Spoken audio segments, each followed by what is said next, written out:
ప్రజాప్రభుత్వం అధికారంలోకి వచ్చిన తర్వాత గౌరవ ముఖ్యమంత్రి గారు చేసిన తొలి సంతకం మెగా డిఎస్సి అధ్యక్ష. 5 సంవత్సరాలు ఎక్కడ గత ప్రభుత్వం ఒక్క డిఎస్సి కూడా ఏర్పాటు చేయలేదు అధ్యక్ష. సో సుమారుగా 16,000 మంది ఉపాధ్యాయులతో మెగా డిఎస్సి మన ప్రభుత్వం ఏర్పాటు చేసిన అధ్యక్ష.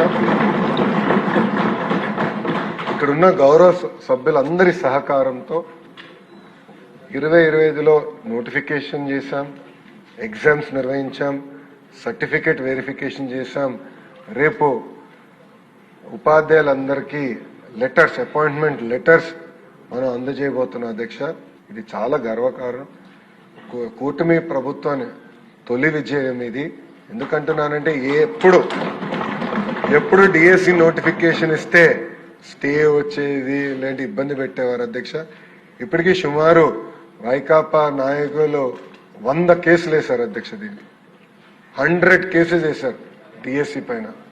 ఎట్టి పరిస్థితి డిఎస్సి ఆపాలి, జరగకూడదు అపాయింట్మెంట్ అని వాళ్ళు కేసులు వేశారు అధ్యక్ష. కానీ నోటిఫికేషన్ పకడ్బందీగా ఇచ్చాం కనుకనే ఎక్కడ ఒక్క స్టే కూడా రాలేదు. చాలా పారదర్శకంగా నడిపిస్తున్నాం అధ్యక్ష.